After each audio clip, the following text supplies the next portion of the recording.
গাজা ইস্যুতে আশার আলো দেখাচ্ছেন ডোনাল্ড ট্রাম্প। বললেন শিগগিরই ঘটতে যাচ্ছে বড় কিছু। যুদ্ধ পরবর্তী উপত্যকার দায়িত্ব নিতে পারেন আলোচিত চরিত্র টনি ব্লেয়ার। যুক্তরাষ্ট্রের মিশিগানে গির্জায় এলোপাতাড়ি গুলি, প্রাণ গেল 4 জনের। পুলিশের গুলিতে নিহত সন্দেহভাজন হামলাকারী। পশ্চিমবঙ্গে মহা আড়ম্বরে শারদীয় দুর্গোৎসবের মহাসপ্তমী। বিহিত পূজায় দেবীর বন্দনা, ঠাকুর দর্শনে উপচে পড়া ভিড়।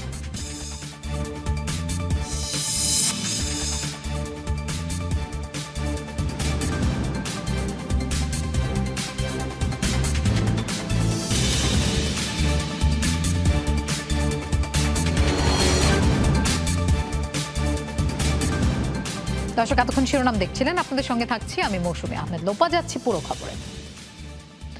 গাজায় যুদ্ধবিরতি নিয়ে আশার আলো দেখালেন মার্কিন প্রেসিডেন্ট ডোনাল্ড ট্রাম্প। শিগগিরই বড় কিছু ঘটতে যাচ্ছে মধ্যপ্রাচ্যে বলে ট্রুথ সোশ্যালে আভাস দিয়েছেন তিনি। সোমবার মার্কিন প্রেসিডেন্ট ডোনাল্ড ট্রাম্পের সঙ্গে হোয়াইট হাউসে বৈঠক করার কথা রয়েছে ইসরায়েলি প্রধানমন্ত্রী বেনিয়ামিন নেতানিয়াহুর। জানিয়ে শুরু হয়েছে নানা জল্পনা কল্পনা। ধারণা করা হচ্ছে উপত্যকায় যুদ্ধ বন্ধ ও শান্তি প্রতিষ্ঠায় বড় সিদ্ধান্ত আসতে যাচ্ছে। এর আগে মধ্যপ্রাচ্য বিষয়ক মার্কিন বিশেষ দূত স্টিভ উইটকফের সাথে বৈঠক করেন বেনিয়ামিন নেতানিয়াহু। গাজায় শান্তি প্রতিষ্ঠা আরব নেতাদের কাছে 21 দফার একটি প্রস্তাব পেশ করেন মার্কিন প্রেসিডেন্ট ডোনাল্ড ট্রাম্প, যা ইতিমধ্যেই আরব ও মুসলিম মিত্রদের প্রাথমিক সমর্থন পেয়েছে। এদিকে ট্রাম্প কিংবা মধ্যস্থতাকারীদের কাছ থেকে এ বিষয়ে এখনো কোনো প্রস্তাব পায়নি বলে জানিয়েছে হামাস। তবে কি গাজার শাসনভার উঠতে যাচ্ছে ইতিহাসের খলনায়কের হাতে? ভুল সিদ্ধান্তে যুক্তরাষ্ট্রের সাথে হাত মিলিয়ে ইরাক যুদ্ধের নাম লিখিয়েছিলেন সাবেক ব্রিটিশ প্রধানমন্ত্রী টনি ব্লেয়ার। এখন সেই যুদ্ধবাজকেই গাজার অন্তর্বর্তী শাসক হিসেবে প্রস্তাব করেছে ওয়াশিংটন। নিজ দেশ সহ অনেক আরব দেশেই একজন যুদ্ধাপরাধী বিবেচিত টনি ব্লেয়ার। বিতর্কিত সিদ্ধান্তের কারণে যিনি পরিচিতি লাভ করেন ইসরায়েল বন্ধু হিসেবে। গণবিধ্বংসী অস্ত্র মজুদের অভিযোগ এনে 2003 সালে ইরাক আক্রমণ করে যুক্তরাষ্ট্র যুক্তরাজ্য যৌথ বাহিনী। মাত্র কয়েক মাসে ধ্বংসস্তূপে পরিণত হয় সাজানো গোছানো দেশটি। বলা হয়ে থাকে মার্কিন প্রেসিডেন্ট জর্জ ডব্লিউ বুশ ছাড়াও এই যুদ্ধের অন্যতম রূপকার সাবেক ব্রিটিশ প্রধানমন্ত্রী টনি ব্লেয়ার।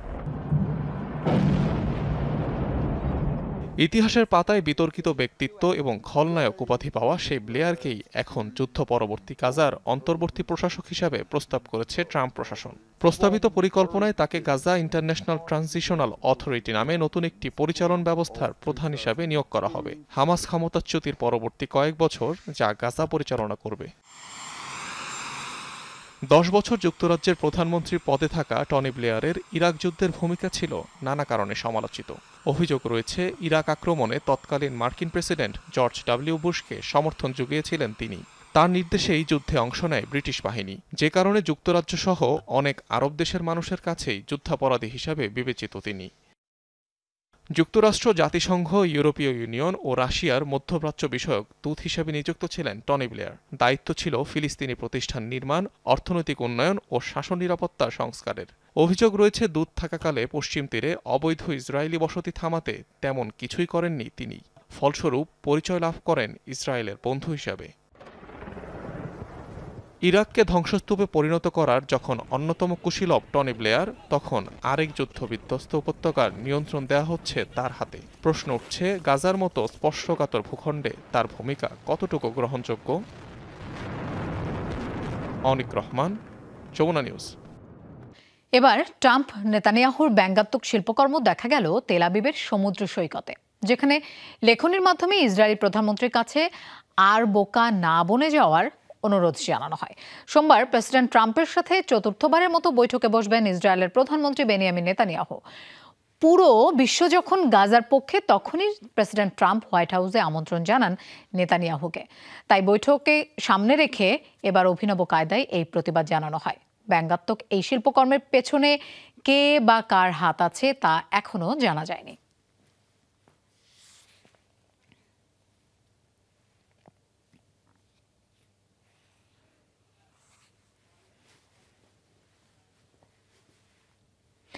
যুক্তরাজ্যের লিভারপুলে আবারও বিক্ষোভ সমাবেশ করেছে নিষিদ্ধ ফিলিস্তিনপন্থী সংগঠন প্যালেস্টাইন অ্যাকশন গ্রুপ। পুলিশের সাথে ব্যাপক সহিংসতা হয় তাদের। লিভারপুলে লেবার পার্টির বার্ষিক সম্মেলন চলার সময় বাইরে জড়ো হয় প্যালেস্টাইন অ্যাকশন গ্রুপের সদস্যরা। ফিলিস্তিনের পতাকা ও ব্যানার হাতে শান্তিপূর্ণভাবে সমাবেশ করছিল তারা। তবে আন্দোলনকারীদের হঠাতে ব্যাপক মারমুখী ছিল পুলিশ। বিক্ষোভকারীরা সরে যেতে না চাইলে ব্যাপক ধরপাকড় চালায় পুলিশ। টেনে হিচড়ে এমনকি পাজাকোলা করে তুলে নিয়ে যাওয়া হয় পুলিশ ভ্যানে। সন্ত্রাস বিরোধী আইনের অধীনে চলতি বছর জুলাইতে প্যালেস্টাইন অ্যাকশনকে নিষিদ্ধ ঘোষণা করে ব্রিটিশ সরকার। সংগঠনটির সাথে সম্পৃক্ততার শাস্তি হিসেবে সর্বোচ্চ 14 বছরের যাবজ্জীবন কারাদণ্ডের আইনও প্রণয়ন করা হয়।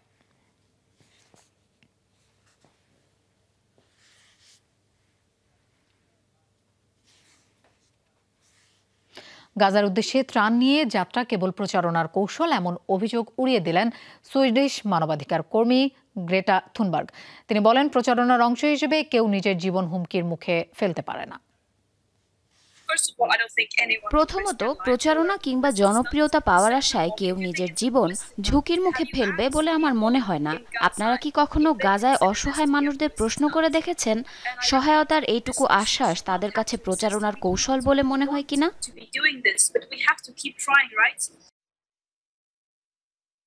দীর্ঘ 9 মাস আফগানিস্তানে বন্দী থাকার পর মুক্তি পেলেন এক মার্কিন নাগরিক। কাতারের মধ্যস্থতাকারীদের নেতৃত্বে দীর্ঘ 6 মাস ধরে আলোচনার পর মুক্তি দেওয়া হয় আমিরে নামের ওই ব্যক্তিকে।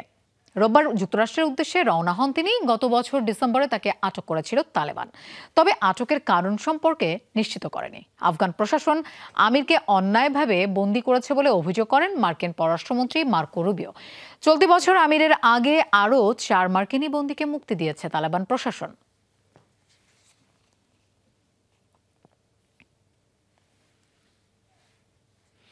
গির্জার দরজা ভেঙে গাড়ি নিয়ে ঢুকে পড়ল আততায়ী। কিছু বুঝে ওঠার আগেই প্রার্থনারত মানুষের উপর চালালো এলোপাতাড়ি গুলি। যুক্তরাষ্ট্রের মিশিগানে হয়েছে এই হামলার ঘটনা। প্রাণ গেছে 4 জনের, আহত আরও 8 জন। গোলাগুলির পর গির্জায় আগুন ধরিয়ে দেয় আততায়ী। সন্দেহভাজন হামলাকারী 40 বছর বয়সী থমাস জ্যাকব মার্কিন নৌবাহিনীর সাবেক সদস্য। পুলিশের গুলিতে তিনিও নিহত হন। যুক্তরাষ্ট্রের মিশিগান রাজ্যের গ্র্যান্ড ব্ল্যাঙ্কের মর্মন গির্জায় রোববারের প্রার্থনায় অংশ নিতে জড়ো হয়েছিল কয়েকশো মানুষ। এর মাঝে অনাকাঙ্ক্ষিত ঘটনা।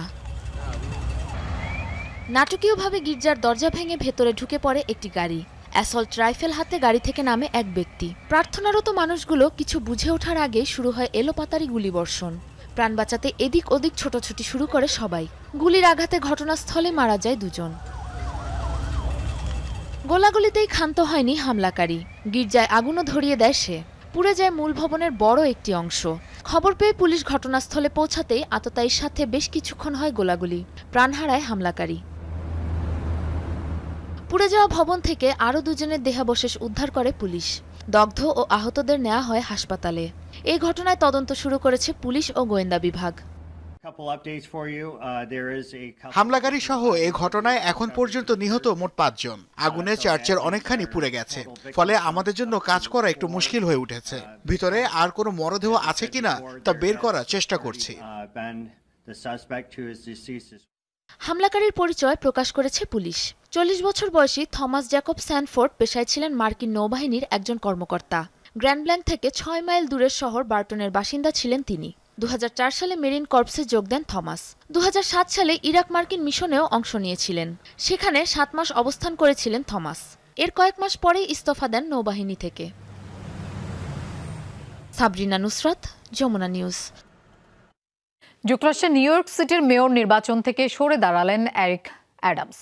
রোববার সামাজিক যোগাযোগ মাধ্যম এক্স হ্যান্ডেলে দেয়া পোস্টে প্রার্থিতা প্রত্যাহারের ঘোষণা দেন তিনি। নির্বাচনী তহবিলের জন্য অর্থ সংগ্রহে বেশ বেগ পেতে হচ্ছিল বর্তমান মেয়রকে।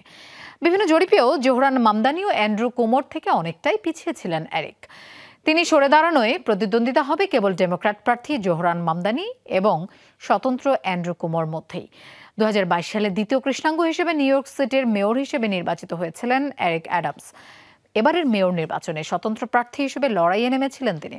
আগামী বছরের 1 জানুয়ারি পর্যন্ত নিউ ইয়র্ক সিটির মেয়র পদে দায়িত্ব পালন করবেন এরিক।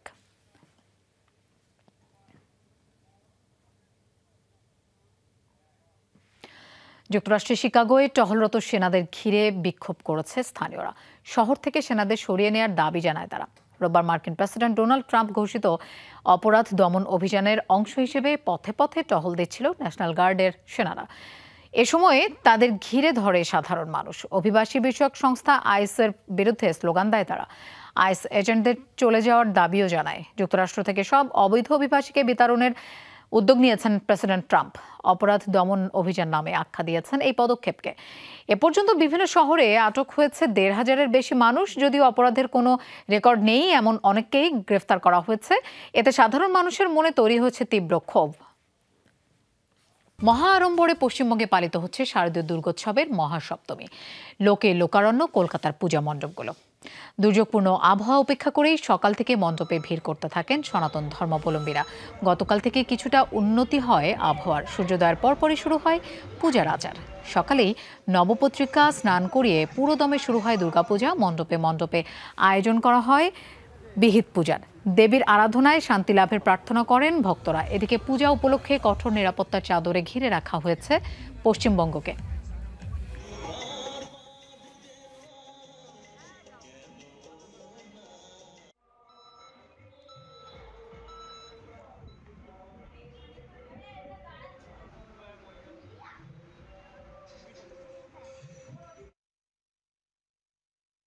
দর্শক, আমরা কলকাতার পূজা মণ্ডপগুলোর খবর জানবো। পশ্চিমবঙ্গ থেকে আমাদের সাথে যোগ দিচ্ছেন সহকর্মী সুকান্ত চট্টোপাধ্যায়। সুকান্ত, শুভ শারদীয় দুর্গোৎসব। আপনাকে পাঞ্জাবিতে ভালো দেখাচ্ছে। পূজা মণ্ডপের এই মুহূর্তের দৃশ্যটা আমরা দেখতে চাই। অনুসারীরা, ভক্ত অনুসারীরা কেমন পূজা উদযাপন করছেন, তাদের আনন্দ উল্লাস সবকিছু একটু দেখতে চাই। সপ্তমী, শুভ সপ্তমীর শুভেচ্ছা জানাই। এই মুহূর্তে কলকাতা থেকে যে পুজো মণ্ডপগুলি আমরা প্রদক্ষিণ করছি তার মধ্যে এটি একটি অন্যতম, চারের পল্লী। এবছরই ৪৪ বছরে কিন্তু পদার্পণ করলো ক্লাবের অন্যতম উদ্যোক্তা, তিনি আমার সঙ্গে রয়েছেন রাহুল বাবু। পুজোর এবার থিম কি রয়েছে? অবশ্যই এবছরে আমাদের পুজোর থিম হচ্ছে বীর গাথা। অর্থাৎ পৌরাণিক সময় থেকে এই সময় পর্যন্ত যে সকল বীর যোদ্ধারা আমাদের দেশের জন্য প্রাণ দিয়েছেন তাদেরকে নিয়েই আমরা আমাদের এই চিন্তা ভাবনাটা করেছি। এই যে প্রাকৃতিক দুর্যোগ ছিল তাকে উপেক্ষা করে এই সব থিম বানানো হচ্ছে, কতটা প্রতিকূল অবস্থা? অবশ্যই দেখুন, প্রতিকূল অবস্থা তো ছিলই, কেননা ৪ মাস ধরে অক্লান্ত বর্ষা হয়েছে। তার মধ্যেই আমাদের যে সকল শিল্পীরা রয়েছে তারা অক্লান্ত পরিশ্রম করে এইটাকে ফুটিয়ে তুলেছে। কেননা বাঙালির শ্রেষ্ঠ উৎসব হচ্ছে আমাদের কাছে দুর্গাপুজোই। ফলে দুর্গাপুজোকে কেন্দ্র করেই কিন্তু সমস্ত বাঙালির বেঁচে থাকে। ফলে আমরা সেটা চেষ্টা করেছি যত তাড়াতাড়ি সম্ভব বাঙালিদের মধ্যে এই পুজোটাকে নিয়ে আসার জন্য। একেবারে রাহুল বাবুকে অনেক ধন্যবাদ জানাই। আমি একবার দেখাবো যে এই যে প্যান্ডেলটি মণ্ডপ সজ্জা করা হয়েছে, এতে কিন্তু বহু জিনিস, মেটাল জিনিস ব্যবহার করা হয়েছে, যেমন টিন থেকে শুরু করে এবং যে আরো অনেক কিছু, সুতোর কাজ করা হয়েছে। সকাল থেকে কিন্তু প্রচুর মানুষ কিন্তু আসছেন এই মণ্ডপ সজ্জা দেখতে, এবং তারা কিন্তু এই যে বীর গাথা, অর্থাৎ আমি আমার ক্যামেরা পার্সনকে বলবো একবার, বিশ্বের সরসজ্জা অর্থাৎ মহাভারতের একটা উপাদ্যকে তুলে ধরা হয়েছে। ওইদিকে তুলে ধরা হয়েছে রথচক্র যে ইয়ে হয়েছিল, সেই বিষয়টি তুলে ধরা হয়েছে মহাভারতের আরেকটি উপাখ্যান। এছাড়াও কিন্তু ভারতের স্বাধীনতা সংগ্রামের এই যে সমস্ত ইতিহাস রয়েছে সেইগুলো কিন্তু মণ্ডপের ভেতরে কিন্তু ধরা হয়েছে, তুলে ধরা হয়েছে তাদের ছবি। অর্থাৎ যে স্বাধীনতা সংগ্রামে দুই বাংলার যারা কিন্তু বীর ছিলেন তাদের কিন্তু এই মণ্ডপ সজ্জায়, অর্থাৎ নেতাজি সুভাষচন্দ্র বসু থেকে শুরু করে সমস্ত যারা আছেন তাদেরও কিন্তু ছবি সম্বলিত কিন্তু এই মণ্ডপে কিন্তু স্থান পেয়েছে। এছাড়া আরেকটি জিনিস, আমরা এখন যারা দর্শক রয়েছেন তাদের মধ্যে কিন্তু আমরা জিজ্ঞেস করবো তারা কোথায় কোথায় এই যে এতদিন প্রতিকূল অবস্থা ছিল সেটাকে উপেক্ষা করে তারা কিন্তু বেরিয়েছেন। দিদি, আপনারা কোথা থেকে এসেছেন? আমরা বারাসাতেই থাকি। এইবার মণ্ডপ সজ্জা কেমন লাগছে? দুর্দান্ত, থিমটা আলাদা লাগছে এবারে।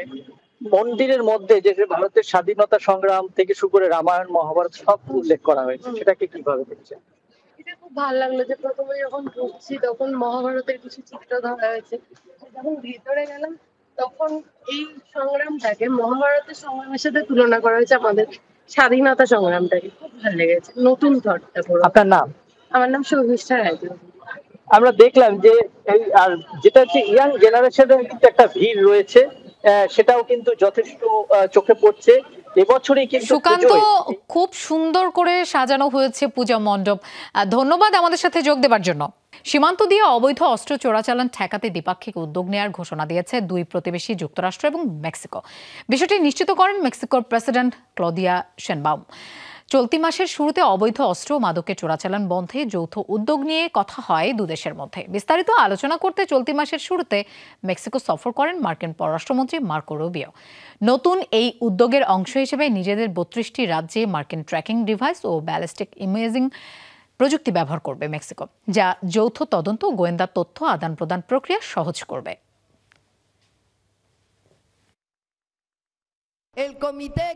গতকাল নবগঠিত কমিটি নিরাপত্তা ইস্যুতে প্রথমবার বৈঠক করে। এতে মেক্সিকোতে পাচারকৃত অর্থের নিয়ন্ত্রণ নিয়ে বিস্তর আলোচনা হয়। চুক্তি অনুযায়ী যুক্তরাষ্ট্র থেকে মেক্সিকোতে অস্ত্র পাচার নিয়ন্ত্রণে তারা অভিযান জোরালো করবে। ওয়াশিংটনের সাথে এ ধরনের চুক্তি আগে কখনোই হয়নি। ফিলিস্তিনপন্থী বিক্ষোভে অংশ নিয়ে মার্কিন ভিসা বাতিলের পর আলোচনায় কলম্বিয়ার প্রেসিডেন্ট গুস্তাভো পেত্রো। নিপীড়িত গাজাবাসীর প্রতি বরাবরই উচ্চকিত কণ্ঠ ছিল তার। নিষিদ্ধ গেরিলা যোদ্ধা থেকে জনপ্রিয় লাতিন নেতা বনে যাওয়া এই প্রেসিডেন্টের রাজনৈতিক ক্যারিয়ারে ছিল অবিশ্বাস্য রকমের উত্থান পতন। মার্কিন মুলুকে দাঁড়িয়ে ডোনাল্ড ট্রাম্পের বিরুদ্ধে আওয়াজ তোলায় বিশ্ব রাজনীতির এখন আলোচিত নাম গুস্তাভো পেত্রো।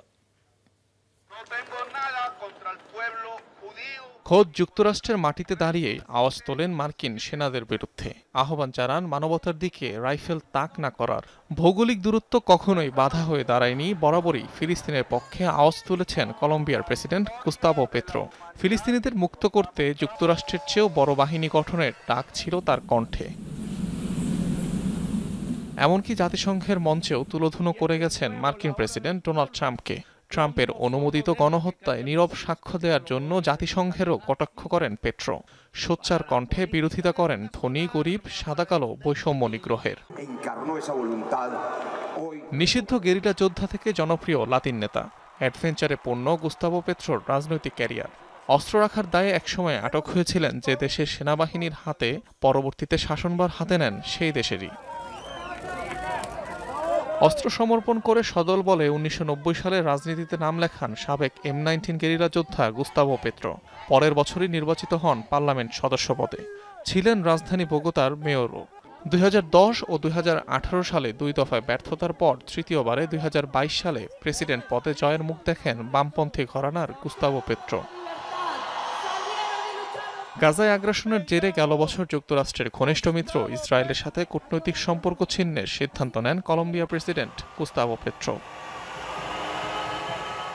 অনিক রহমান, যমুনা নিউজ। জেনজিদের বিক্ষোভে আরও উত্তাল হল লাতিন আমেরিকার দেশ পেরু।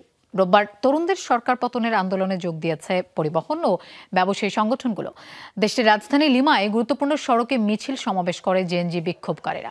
রাজপথে পুলিশের বাধার মুখে পড়ে আন্দোলনকারীরা, বাধে সংঘর্ষ।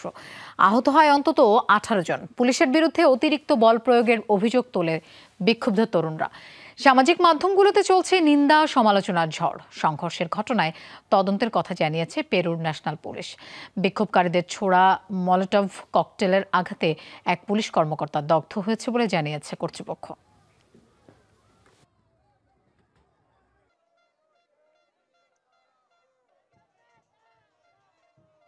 ভিয়েতনামে তাণ্ডব চালিয়েছে টাইফুন বুয়ালোই।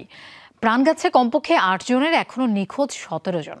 সোমবার ভোরে দেশটির উত্তর মধ্যাঞ্চলীয় প্রদেশ হাতিনে আঘাত হানে টাইফুনটি। বুয়ালোইয়ের প্রভাবে রোববার থেকে তীব্র বাতাস আর ভারী বৃষ্টিপাত হয় উপকূলীয় এলাকায়। বন্যা পরিস্থিতি সৃষ্টি হয় অনেক জায়গায়। প্রবল বাতাসে উপড়ে গেছে গাছপালা, ভেঙে পড়েছে বিদ্যুতের খুঁটি। বিপর্যস্ত জনজীবন। প্রদেশটির বেশ কিছু অংশে বিচ্ছিন্ন ইন্টারনেট ও বিদ্যুৎ সেবা। টাইফুন আঘাত হানার আগেই 10টি উপকূলীয় এলাকা থেকে নিরাপদে সরিয়ে নেওয়া হয় হাজার হাজার বাসিন্দাকে। সব মাছ ধরার ট্রলারকে বন্দরে ভিড়তে নির্দেশ দেয় কর্তৃপক্ষ। বন্ধ রাখা হয় বেশ কয়েকটি বিমানবন্দরও।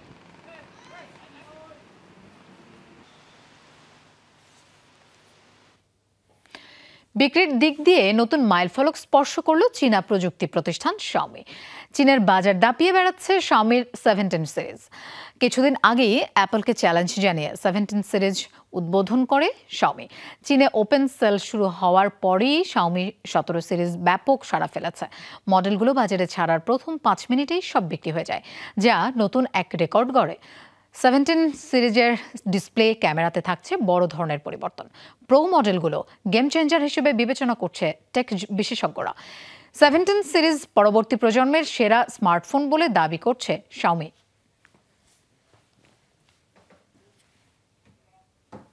দর্শক, এই ছিল যমুনা আই ডেস্ক। আর এতক্ষণ সাথে থাকার জন্য ধন্যবাদ সবাইকে।